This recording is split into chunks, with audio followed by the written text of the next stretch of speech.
8 minutes. So tell us everything. Oh boy. Well, I was born in Evanston, Illinois. small town. Not that small not town. too far from me. I was doing mine simultaneously. Okay, We're gonna fit our life stories in. So you guys sidekicks too, or Yes. And what are your sidekicks? What's so special about your sidekicks? Obviously, you're not the aging ones. You guys look too young. Right. Well, I mean, I'm probably pushing the envelope. I'll run out of gas soon, but I'm pretty cocky. I'm a bit of a prick. I'm not a nice sidekick. I don't feel bad for Max that he's lost his job. I rub it in, if anything, and find myself superior, even though as soon as my hero calls, I have to run off and go to work. I'm Sidecar Willie, who is kind of a nice, friendly sidekick in this community of sidekicks, but I'm the sidekick of a supervillain. So that rule gets sort of set that there's just a whole different social plane for the heroes and the sidekicks, and I end up giving him Robbie some advice that helps him out. And one of the cool things is like every sidekick, and you would imagine their corresponding hero who's in a different genre of superhero. So mine is kind of a Mad Maxy kind of guy who presumably sits in a sidecar, in this super speed motorcycle. Did you say you were a nice sidekick villain?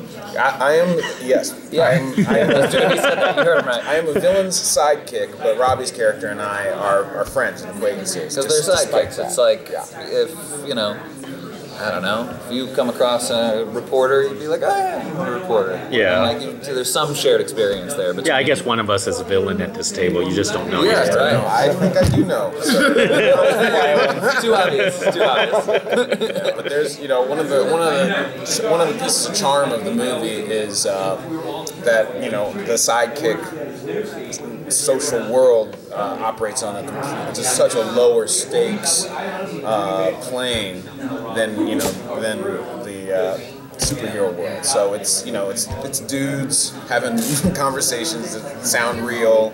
Or the scene that Josh and I are in is in a laundromat with Ike Barinholtz, and all four of us, and Robbie, so all four of us are friends in real life. So it was just had a real nice, natural flow to it shooting, and there was a little playing with it on the day, but. Just out of curiosity, since obviously Rob asked you guys to be on the show, did you guys get to keep the costumes? No. Man, Did you? Or- You got it in there? no, I didn't get to keep that. I didn't get to keep them tights. Yeah. Now, although it is the type of thing that you wonder where they are, where those costumes are. Where they're going? Yeah, I mean, are they hanging? Is it like, Because they're made for you, right? Yeah, they're made. Like you made for could, you Taylor. could just wear it to Comic-Con and just walk the exhibit floor right now. Yeah, people were asking me what I was going to wear at Comic-Con, and I was just thinking, like, well, just clothes, like a shirt and pants. So yeah, I don't have any good gear to wear for Comic-Con. It might have called too much attention to me. I might have felt a bit too bare. Or you would have blended in with Exactly. This, people yeah. would be like, who's that? Yeah, jerk. I'm just very excited to be here. This is my first time here, and I'm a total just nerd to my core. Like this is a dream come true.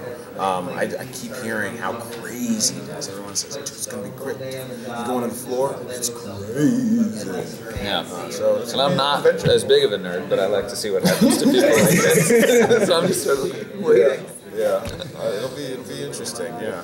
Listening to all of you guys talk about it, I get the impression that your corresponding superheroes are like invisibly off-screen spoken about and don't make an actual appearance. It's kind of like a phantom thing. My hero's not. He just calls me on the phone, and that's it. You don't see him. I don't think you see yours. It's not about. I mean, it's called the sidekick for a reason. There's, I believe, one proper hero in the movie, and that's it. Yeah, I mean, I have one scene where I'm in the lair of my villainous mentor, and I'm giving Robbie some very friendly advice in like this menacing lair, So it's all kinds of like just fun juxtapositions with the whole stakes of the comic book world versus the stakes of this character's midlife crisis. So everybody kind of has their own sort of superhero that they're interested in. Do you have anyone in particular that you're a fan of that you kind of brought to the development of the character?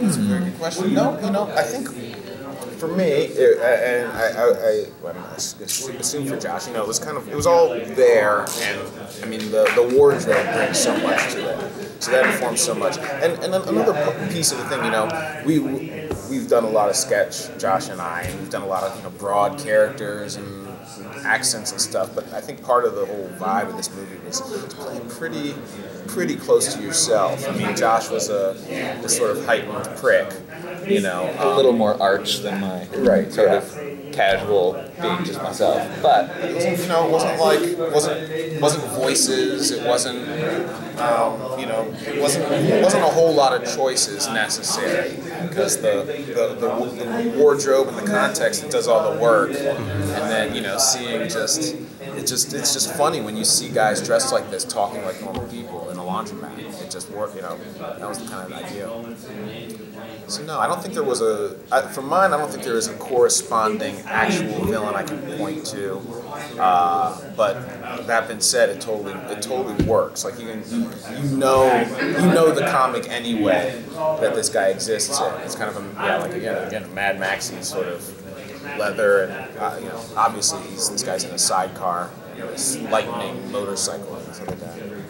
Yeah, and I don't know if I have a specific one. I mean, I guess maybe I could have worked for a Tony Stark kind of guy, someone who's very full of himself. And your character is super fast. Is that right? It's been a while. Don't pin me down on this. We shot this a few months ago. I still haven't seen it. I'm excited for this premiere today because I'll be seeing it with everybody else. Yeah, it's fun. I saw it on Rob's laptop on my couch. One day he's like, "Oh, watch, I got this," and then we sat there for 25 minutes, and I thought he was just going to show me the opening credits or something, but I just watched it on my coffee table, so it'll be nice to see it on a proper screen. Yeah, I think our characters, for the most part, our characters are pretty normal. They're pretty human. I know I can't even imagine what my character's special power would have been.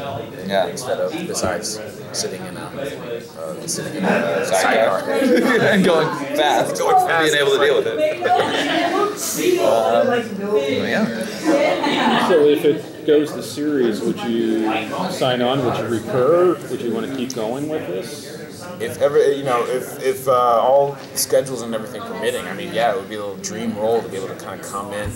I would imagine because the world, a lot of the humor comes from the world of this kind of ever-expanding world, and there's many different characters in it. There's many different funny people coming in playing different sidekicks, and so I would think that every episode you could introduce a new guy, or two. So it seems like a dream situation where You roll in for a week, Yeah. do your big episode, and then maybe as it goes on, you might pop in for a day here and there just to do a little cameo kind of thing. Which the whole short film is full of cameos for the most part. Rob and Lizzie have certainly beefier roles, but then Rob got so many of his friends to pop in and just come in for a day, a couple days, and which is a really fun way to work.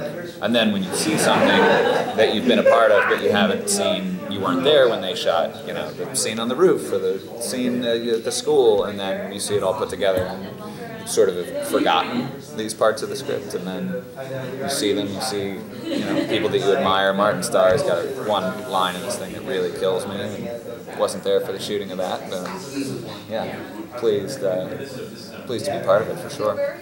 Okay, well, thank you very much. Thank you. Thanks, guys. Thank you.